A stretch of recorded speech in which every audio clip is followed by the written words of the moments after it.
Tu me poses souvent les mêmes questions. Tu me demandes qu'est-ce que les Noirs ont réellement fait dans l'histoire. Tu me dis pourquoi votre grandeur semble-t-il toujours appartenir au passé. Et surtout, tu me reproches ce mot que j'utilise souvent. On. Tu me demandes qui est ce on dont vous parlez tout le temps. Qui empêche les Noirs d'avancer? Qui bloque votre évolution? Est-ce une excuse, une illusion, une plainte? Tes questions ne sont pas nouvelles. Elles existent depuis des siècles. On les a posées aux esclaves dans les plantations. On les a posées aux Africains colonisés. On les pose encore aujourd'hui au peuple noir. Si vous êtes capable, pourquoi n'êtes-vous pas au sommet? Mais ces questions ont toujours été posées sans regarder l'histoire en face. Parce que pour comprendre la situation des peuples noirs aujourd'hui, il faut avoir le courage de regarder 3000 ans de domination, de pillage, de manipulation et de destruction systémique. Il faut regarder les empires qui ont envahi l'Afrique. Il faut regarder les institutions qui ont légitimé l'esclavage, les armées qui ont brûlé les villes noires, les banques qui ont volé les richesses, les gouvernements qui ont assassiné les leaders noirs et les multinationales qui continuent aujourd'hui ce pillage sous une autre forme. Et c'est pour cela que j'utilise le mot « on », pas pour me cacher derrière un ennemi imaginaire, pas pour éviter les responsabilités, mais pour nommer un système historique réel, construit siècle après siècle. Un système qui a écrasé des civilisations entières, effacé des bibliothèques, volé des inventions, détruit des villes prospères et puni chaque peuple noir qui a tenté de devenir réellement libre. Alors, mon ami, ce texte n'est pas une plainte, c'est une mise à jour de l'histoire, un rappel des faits, un réveil, parce que tant qu'on ne comprend pas ce qui a été fait au peuple noir, on continuera à leur demander pourquoi ils ne sont pas encore arrivés là où on les a empêchés d'aller. Ce qui suit n'est pas une théorie, ce n'est pas une opinion, c'est un récit basé sur des faits, des dates, des noms, des événements. Et peut-être qu'après l'avoir écouté, entendu, la vraie question ne sera plus pourquoi les Noirs ne progressent-ils pas, mais plutôt comment ont-ils réussi à survivre malgré tout ce que l'on a fait et surtout pourquoi malgré tout cela refusent-ils encore de devenir les monstres qu'ils ont combattus. Alors mon frère, si tu veux comprendre ce que signifie réellement le mot « on », écoute bien cette histoire, parce que c'est aussi l'histoire du monde. Quand les Noirs bâtissent, on détruit. Depuis plus de 3 millénaires, l'histoire du monde suit un mécanisme simple. Chaque fois que les peuples noirs construisent, on détruit. Et quand je dis on, je ne parle pas d'un nuage impersonnel. Je parle d'une structure historique précise, continue, violente, qui commence dans l'Antiquité, passe par Rome et le Vatican, se prolonge dans la traite négrière, se renforce avec les empires coloniaux, se modernise avec les multinationales et continue aujourd'hui sous la forme d'un colonialisme économique, financier et technologique. Ce on existe et il a laissé derrière lui un sillage de ruines noires. Bien avant l'Europe moderne, les premiers modèles impériaux assyriens, babyloniens, perses avaient déjà perfectionné l'art d'envahir, de piller, d'asservir. Puis arrivent les Grecs. Alexandre, célébré comme un grand, n'était qu'un conquérant sanguinaire qui a pillé l'Égypte, volé ses bibliothèques, imposé sa langue et baptisé cela civilisation. Rome suit et Rome perfectionne l'horreur. Elle industrialise l'esclavage, écrase la Numidie, la Mauritanie, la Cyrénaïque, impose des impôts écrasants et transforme l'Afrique en réservoir à ressources. Ce n'est pas un détail, c'est la matrice du colonialisme occidental. Rome a transmis à l'Europe son héritage, le plus important, le droit du plus armé. Après la chute de Rome, le Vatican reprend la torche de la domination.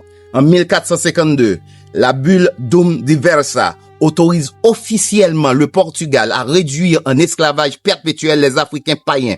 En 1455, Romanus Pontifex donne aux Européens le droit de piller librement l'Afrique. Et en 1493, Intercarretera partage la planète entre l'Espagne et le Portugal pour convertir, coloniser et dominer.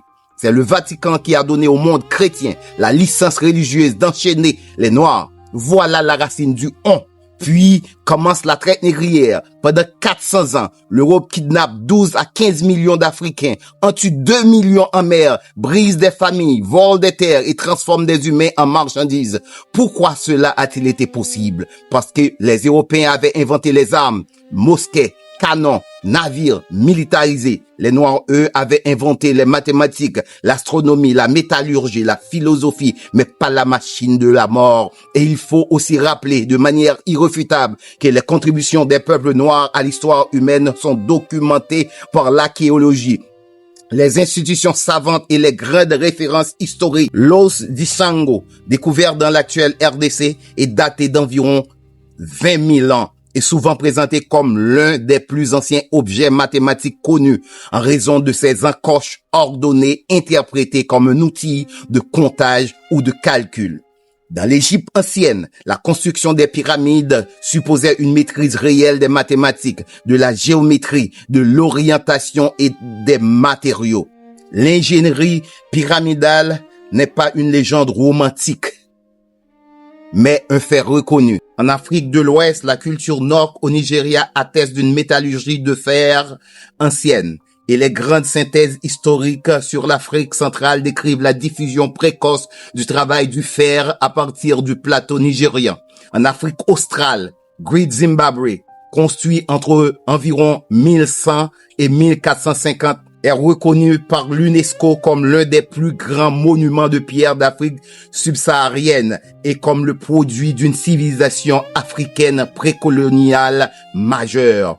Dans la période moderne, les contributions noires sont tout aussi vérifiables. Lewis Latimer n'a pas inventé l'ampoule, mais il a mis au point un procédé de fabrication d'un filament de carbone plus durable, rendant l'éclairage incandescent plus pratique et plus abordable. Garrett Morgan a conçu un dispositif de sécurité précurseur du masque à gaz moderne et breveté un signal de circulation précoce. Elijah McCoy a inventé en 1872 un lubrificateur automatique pour locomotives. Innovation majeure pour l'industrie ferroviaire.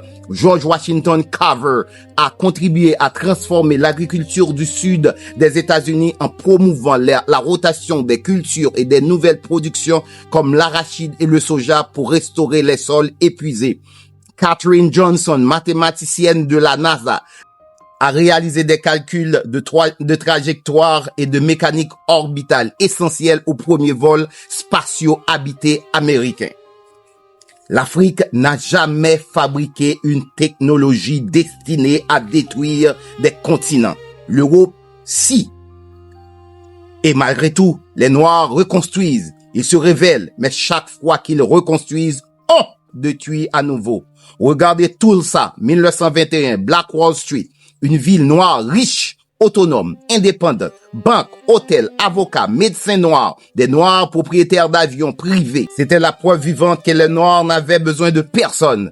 Et c'est précisément pour cela que le 31 mai 1921, sous un prétexte inventé, les milices blanches envahissent le quartier armés jusqu'aux dents, appuyés par la police. Et fait rarement enseigné, des avions privés larguent des bombes incendiaires sur les maisons noires. Les pompiers sont empêchés d'agir. En 24 heures, 36 blocs sont rasés, 300 noirs massacrés, 10 000 réduits à l'errance. Voilà ce que le système fait quand les noirs créent une Wall Street noire. Regarde Rosewood, 1923, une ville noire autonome en Floride. Une simple accusation mensongère d'une femme blanche suffit. Des centaines d'hommes blancs armés brûlent la ville maison par maison. Des survivants sont chassés dans les forêts. La ville disparaît des cartes. Regarde Wilmington, 1898, le seul coup d'État réussi des États-Unis. Une ville dirigée par un gouvernement noir. Élus démocratiquement, des blancs armés prennent la mairie de force, tuent les noirs dans les rues et installent un maire blanc. Voilà ce qu'on appelle la démocratie. Regarde Timbuktu, l'un des plus grands centres intellectuels de l'histoire africain. Plus de 700 000 manuscrits, mathématiques, astronomie, médecine, philosophie. Les colons français viennent, pillent les bibliothèques, brûlent ce qu'ils ne peuvent pas emporter et ramènent le reste en Europe. Et ensuite, on dit que l'Afrique n'a pas d'histoire. Regarde les génocides coloniaux. Le Congo de Léopold II, 10 à 15 millions de morts, mains coupées, villages brûlés, enfants mutilés, tout cela pour du caoutchouc. La Namibie, 1904-1908, 80% des héros exterminés dans le premier génocide du XXe siècle. L'Algérie, 1 million de morts, enfumades, viols massifs, exécutions. Le Kenya, camp de torture britannique. Et comme si ce n'était pas assez, chaque fois qu'un leader noir veut libérer son peuple du système, on le tue. Patrice Lumumba, 1961, assassiné, dissous dans l'acide avec l'aide de la Belgique et de la CIA. Thomas Sankara, 1987, tué pour avoir refusé la dette coloniale. Mohamed Kadhafi, 2011, bombardé pour avoir voulu une monnaie africaine en or. Kwame Nkrumah, 1966, renversé par un coup d'État soutenu par la CIA. Amilcar Cabral, 1973, assassiné pour avoir uni les mouvements anticoloniaux. Steve Biko, 1997, torturé à mort. Malcolm X, Martin Luther King, éliminé dès qu'ils deviennent un danger systémique. Et au milieu de ces ténèbres, il y a Haïti. L'exemple le plus violent, le plus pur, le plus évident de haine du monde envers l'indépendance noire. Parce qu'en 1804, Haïti fait l'impensable. Elle vainc Napoléon. La plus grande armée du monde se fait humilier par d'anciens esclaves noirs. Aucun empire blanc n'a pardonné cela. En 1825, le roi Charles X envoie 12 navires de guerre devant Port-au-Prince et exige 150 millions de francs or, l'équivalent de 25 à 30 milliards actuels, pour compenser les colons de la perte de leurs esclaves. Haïti doit payer pour être libre. Aucun autre pays au monde n'a subi cela. Et en 1914, les États-Unis viennent, armés, entrent dans la Banque nationale d'Haïti, prennent plus de 500 000 $ en or, la totalité des réserves du pays, et les expédient à la National City Bank à New York. Haïti ne reverra jamais ce tort. Quelques mois plus tard, il occupe le pays pendant 19 ans. Après la colonisation militaire vient la colonisation moderne. Monsanto qui impose ses semences toxiques et détruit les sols. Le FMI qui étrangle les économies noires avec des dettes éternelles. L'OTAN qui détruit des pays africains au nom de la démocratie. Les multinationales qui pillent le cobalt congolais et mettent des enfants dans les mines. Total, Shell, Exxon qui ruinent les écosystèmes du Nigeria et du Congo. Les GAFAM qui volent des données et installent un colonialisme numérique. Les empires n'ont pas disparu. Ils ont simplement changé de costume. Hier, ils portaient des armures romaines, des uniformes coloniaux ou des drapeaux impériaux. Aujourd'hui, ils portent des costumes noirs, travaillent dans des tours de verre à New York, Londres ou Zurich. Et gouvernent le monde avec quelque chose de beaucoup plus puissant que les canons, la finance. Dans le monde moderne, le pouvoir ne passe plus toujours par les armées. Il passe par les marchés, les dettes, les investissements et la propriété silencieuse de l'économie mondiale. Et au sommet de cette pyramide financière se trouvent quelques institutions gigantesques, presque invisibles pour le grand public, mais dont l'influence est colossale. La première s'appelle BlackRock. Tu voulais des noms? En voici. Fondée en 1988 et dirigée longtemps par Larry Fink, BlackRock est aujourd'hui le plus grand gestionnaire d'actifs de la planète. Elle gère plus de 10 000 milliards de dollars. Pour donner un ordre de grandeur, cela représente plus que l'économie de la plupart des pays du monde. BlackRock possède des parts dans des milliers d'entreprises internationales, compagnies pétrolières, banques, géants technologiques, industrie minière, groupes pharmaceutiques, sociétés agricoles. Autrement dit, BlackRock n'est pas simplement une entreprise, c'est une toile financière mondiale. Mais BlackRock n'est pas seul. À ses côtés se trouvent d'autres géants qui forment une concentration de pouvoir sans précédent dans l'histoire économique moderne. Il y a Vanguard Group, autre mastodonte de la gestion d'actifs, qui gère plusieurs milliers de milliards et détient lui aussi des participations dans une immense partie des entreprises mondiales. Il y a State Street Global Advisor, l'un des plus grands investisseurs institutionnels du monde, influençant profondément les grandes sociétés cotées en bourse. Puis viennent les grandes banques d'investissement qui jouent un rôle central dans les marchés financiers globaux. JP Morgan Chase, l'une des banques les plus puissantes jamais créées. Goldman Sachs, institution financière qui a conseillé des gouvernements, structuré des dettes nationales et influencé des politiques économiques sur plusieurs continents. Morgan Stanley, acteur majeur de la gestion de capitaux et des marchés mondiaux. Ces institutions ne sont pas des gouvernements, mais elles possèdent quelque chose qui leur donne parfois plus de pouvoir qu'un gouvernement. Le capital. Et lorsque le capital contrôle les industries énergétiques, les ressources minières, les chaînes alimentaires, les technologies, les infrastructures, il influence inévitablement la politique, l'économie et les décisions stratégiques des nations.